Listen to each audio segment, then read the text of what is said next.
South ఇండియాలోనే biggest sorry store మన Varahi silks మన విజయవాడ ఎంజీ రోడ్లో ప్రారంభం. ఓయూ దగ్గర ముఖ్యంగా కాంట్రాక్ట్ ఉద్యోగులకు సంబంధించి ఏదో ఒక శుభవార్త చెప్తామని అనుకున్నారు. సో మాకు ఎలాంటి శుభవార్త చెప్పకుండానే వెళ్ళిపోయారంటూ కూడా తీవ్ర ఆవేదన చెందుతూ ఉన్నారు. మాట్లాడదాం సార్, అసలు ఏంటి మీ ప్రాబ్లం ఏంటి?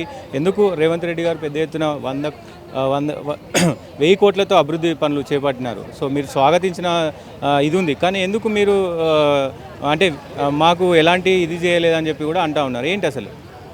నిజానికి ఉస్మానియా యూనివర్సిటీలో చాలా రకాల ప్రాబ్లమ్స్ ఉన్నాయి. ఇక్కడ పనిచేసేటువంటి ఎంప్లాయీస్ ప్రాబ్లమ్స్ అనేవి చాలా ముఖ్యం. వాటిని పరిష్కరించాలని చెప్పేసి గత 2 సంవత్సరాలుగా ప్రభుత్వం పైన వివిధ దశల్లో మేము ఉద్యమాలు చేస్తున్నాము. గత ఏప్రిల్ నెలలో మేము నిరవధిక సమ్మె చేసినాము. యూనివర్సిటీ కాంట్రాక్ట్ టీచర్లు అందరం అన్ని 12 యూనివర్సిటీలో చేసినప్పుడు స్వయంగా సీఎం గారి యూనివర్సిటీలో ఉన్నటువంటి కాంట్రాక్ట్ టీచర్లను కానీ non teaching, out sourcing, part time వీళ్ళందరికీ న్యాయం చేస్తా అని చెప్పేసి వీళ్ళందరినీ మేము ఉద్యోగ భద్రత కల్పించి వాళ్ళకి రెగ్యులర్ వాళ్ళతో సమానమైన జీతం ఇప్పిస్తా అని చెప్పేసి ఆ రోజు ఆయన వాగ్దానం చేసిండు. ఆ వాగ్దానంలో భాగంగా మేము ఆ రోజు ఉద్యమాన్ని విరమింపజేసి మాకు కోటి ఆశలతోటి మాకు అనౌన్స్మెంట్ వస్తుందని చెప్పేసి ఆ రోజు నుంచి ఎదురు చూస్తున్నాము. దానిలో భాగంగానే గత 5వ తారీఖు రోజు ఒక జేఏసీని ఫామ్ చేసి ఉస్మానియా యూనివర్సిటీలో 3,000 మంది contract teaching, non teaching, regular టీచర్లు అందరితో ఒక భారీ ర్యాలీ తీసి మా సమస్యలను సీఎం గారి దృష్టికి తీసుకెళ్ళినాం. ఇన్ని సమస్యలు ఉన్నాయి, వీటిని పరిష్కరించమని. కానీ ఈరోజు ఈ సమస్యలను పరిష్కరించడానికి ఎందుకంటే మొదటిసారి వచ్చినప్పుడు సీఎం గారు ఏం చెప్పారంటే మేము ఈసారి యూనివర్సిటీకి వచ్చేటప్పుడు యూనివర్సిటీలో ఒక్క సమస్య లేకుండా అన్ని సమస్యలు పరిష్కరించే బాధ్యత నాది, ఒక్క సమస్య కూడా ఉండనీయను. ఆ విధంగా నేను యూనివర్సిటీలో నన్ను ఎవరు కూడా అడ్డుకునే పరిస్థితి రాకుండా నేను యూనివర్సిటీ అభివృద్ధి చేసి చూపించి ఆ రోజు నేను ఇలా అనౌన్స్మెంట్ చేసిపోతా అని చెప్పిండు. కానీ ఆ రోజు నుంచి ఇప్పటి వరకు 3 నెలలు జరిగిన ఒక్క అభివృద్ధి కాదు కదా, ఒక్క సమస్య కూడా పరిష్కారం జరగలే. 3 నెలల సమయం సరిపోలేదా? ఇవాళ యూనివర్సిటీలో ఉన్నటువంటి టీచర్లు కానీ నాన్ టీచింగ్ కానీ ఇవాళ ఒక విద్యార్థుల సమస్యలు కానీ ఎవరి సమస్యలు కూడా పరిష్కరించలేదంటే మరి మీ చిత్తశుద్ధి ఎట్లా ఉన్నది? ఇలా 1000 కోట్లు ఇస్తున్నామని చెప్పేసి ఒక జీవో ఇచ్చేసిపోయారు. దానివల్ల ఏమొచ్చింది? నువ్వు 100 కోట్లు ఇచ్చినావా? విద్యార్థులకు ఫీజు రియంబర్స్మెంట్ లేవు, వాళ్ళకి తినడానికి తిండి లేదు, ఇలా జీతాలు ఇచ్చే పరిస్థితి లేదు. మరి ఇలా 1000 కోట్లు ఇచ్చినావా అని చెప్పినావు. కానీ దీనికి పురస్కరించుకొని కనీసం 1000 కోట్లలో భాగంగా ఒక 100 కోట్లు మేము రిలీజ్ చేస్తున్నా అని చెప్పేసి ₹1 రిలీజ్ చేసిపోయినావా? చేయలే. ఉట్టిగా ఏదో లెటర్ ఇచ్చిపోయినావు. దానివల్ల ఎప్పుడు జరగాలి? ఈ 1000 కోట్లు నువ్వు ఎప్పుడు ఇవ్వాలి? ఎప్పుడు కన్స్ట్రక్షన్ చేయాలి? అది భోగంగా ఇలా యూనివర్సిటీలో ఉన్న ఎక్కడున్న ప్రాబ్లమ్స్ అక్కడనే ఉన్నాయి. ఒక్క సమస్య కూడా పరిష్కరించలే. కేవలం ఉపన్యాసాలు మాటలు చెప్పిపోయినావు. దీనివల్ల ఎవరికి ప్రయోజనం? గత ప్రభుత్వం 200 కోట్లు ఇస్తానది ఇయ్యలే. ఇలా 1000 కోట్లు ఇస్తాన్నావు. ఎప్పుడు 2 సంవత్సరాలు అయిపోయింది. నీకున్న టర్మ్ ఎంత? ఇంకో మా అంటే 1 సంవత్సరం ఎలక్షన్ పోతే 2 సంవత్సరాలు ఉంటాయి. ఈ 2 సంవత్సరాలు నువ్వు ఎప్పుడు కట్టాలి? మరి ఇవాళ కూడా వచ్చి ఒక పునాది రాయకపోతే. సో మీ ప్రధాన డిమాండ్ ఏంటి? అసలు మీరు ప్రభుత్వాన్ని ఏమి విన్నవించదలుచుకున్నారు? అసలు మేము యూనివర్సిటీలో దాదాపు అన్ని యూనివర్సిటీలలో కూడా ఒక 1000 మంది కాంట్రాక్ట్ టీచర్లు ఉన్నారు. ఈ ఉస్మానియా యూనివర్సిటీలో 350 మంది కాంట్రాక్ట్ టీచర్లు ఉన్నారు. 1,200 మంది నాన్ టీచింగ్ కాంట్రాక్ట్ వాళ్ళు ఉన్నారు. 250 మంది పార్ట్ టైం టీచర్లు ఉన్నారు. దాదాపు ఒక 500-600 మంది అవుట్సోర్సింగ్ వాళ్ళు ఉన్నారు.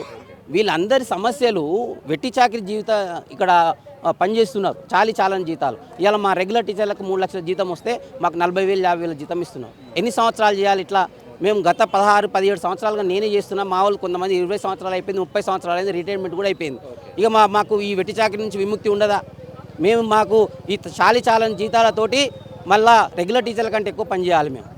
అంటే మేము పీజీలు, పిహెచ్డీలు అన్నీ చేసి కూడా ఈడ వెట్టి చాకిరి జీవితమే గడపాల్సి వస్తుంది. వీటికి విముక్తి కావాలని చెప్పేసి మేము గత కొన్ని సంవత్సరాలుగా మేము అన్ని ప్రభుత్వాల నుంచి కొట్లాడుతుంటే రేవంత్ రెడ్డి వచ్చేసి పోయినసారి బీఆర్ఎస్ ప్రభుత్వం చేయలేదు, నేను చేస్తా, యూనివర్సిటీలను అభివృద్ధి చేస్తా అని చెప్పేసి మేనిఫెస్టోలో పెట్టి ఉపన్యాసాలు చెప్పేసి ఇవాళ 2 సంవత్సరాల వరకు యూనివర్సిటీలో ఒక్క అభివృద్ధి లేదు. లేకపోగా ఇవాళ కనీసం 2 సంవత్సరాల తర్వాత వచ్చాయని నేను చేస్తా అని ఒక అస్యూరెన్స్, కనీసం ఒక ఆన్ పేపర్ మీద ఈ సమస్యలని అడ్రస్ చేయకపోవడం అనేది ఇక ఈ కేవలం ఉట్టి మాటలు తప్ప దీనివల్ల మేమైతే యూనివర్సిటీ అభివృద్ధి జరుగుతుందని చెప్పేసి మేము అనుకోవట్లేదు. వాళ్ళు ఏం చెప్తున్నారంటే అటు రేవంత్ రెడ్డి కావచ్చు, అటు వాళ్ళు అంటే జస్ట్ ఈ డెవలప్మెంట్ కోసం, ఆ నిధుల కోసం చెప్పడానికి వచ్చాను తప్ప వేరే ఉద్యోగాల గురించి కానీ చెప్పడానికి కాదు అంటూ కూడా వాళ్ళు చెప్తా ఉన్నారు కదా. లేదు, పోయినసారి యూనివర్సిటీ సమస్యలు అంటే కేవలం డబ్బులు ఇచ్చి మెడలు కడితే యూనివర్సిటీ అభివృద్ధి కాదండి.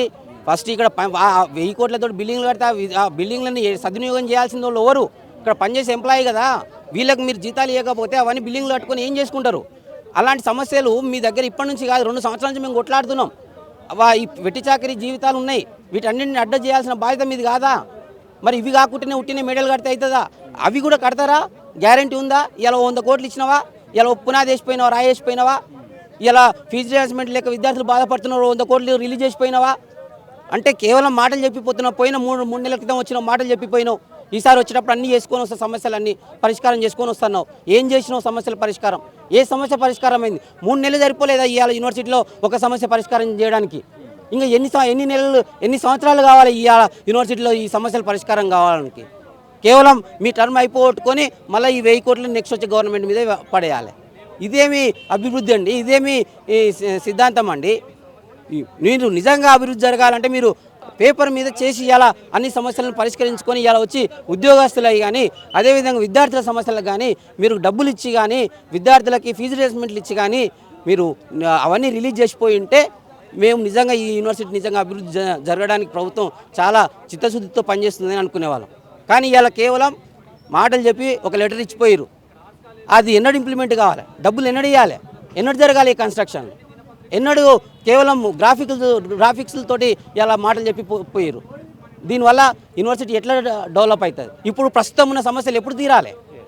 ఇవి ఇప్పుడు నీ చేతిలో పని కదా, ఒక సంతకం పెడితే అయిపోతుంది కదా. గ్రాఫిక్లు లేకపోతే బిల్డింగ్లు కట్టాలంటే సంవత్సరాల టైం పడుతుంది. కానీ ఇలా సమస్యలు పరిష్కరించాలి, విద్యార్థుల సమస్యలు పరిష్కరించాలన్నా, ఉద్యోగస్తుల సమస్యలు పరిష్కరించాలన్నా ఇలా ఒక సంతకంతో పని అయిపోతుంది. మరి వాటిని ఎందుకు పరిష్కరించుకొని రాలే? ఇవాళ బిల్డింగ్లు కట్టడానికి మాత్రం టైం పట్టవచ్చు, కానీ ఈ సమస్యలు పరిష్కరించడానికి ఇలా మీకు ఎంత టైం కావాలి? మరి అవి ఎందుకు చేయలేదు? ఇదంతా కేవలం ప్రభుత్వం మాటలు చెప్పడానికి తప్ప నిజంగా చిత్తశుద్ధితోటి యూనివర్సిటీలను బాగు చేస్తారని చెప్పేసి మేము పూర్తిగా దీనిపైన విశ్వాసం కోల్పోయినాము. దీన్ని ఎట్టి పరిస్థితుల్లో మేము వదిలిపెట్టాము. ఆయన చెప్పిన మాటల ప్రకారంగా యూనివర్సిటీలో ఉద్యోగస్తులు కానీ నిజంగా ఆయన 1000 కోట్లు ఇమీడియట్గా రిలీజ్ చేసి ఇమీడియట్గా పనులు స్టార్ట్ చేయకపోతే ఇలా మేము యూనివర్సిటీలలో మళ్ళీ ప్రభుత్వం పైన మేము మళ్ళీ ఉద్యమానికి సిద్ధమవుతాం. రేపటి నుంచి విద్యార్థులు ఉద్యోగస్తులు అందరం కూడా మళ్ళీ రోడ్డుపైకి వస్తాం. ఇలా ఉస్మానియా యూనివర్సిటీ కాదు, ఉస్మానియా యూనివర్సిటీతో పాటు 12 యూనివర్సిటీల నుంచి కూడా రేపటి నుంచి ఉద్యమాలు స్టార్ట్ అవుతాయి. ఇది ప్రభుత్వానికి మాత్రం చాలా చెడ్డ పేరు వస్తుందని చెప్పేసి నేను మరొకసారి ప్రభుత్వాన్ని హెచ్చరిస్తున్నాను.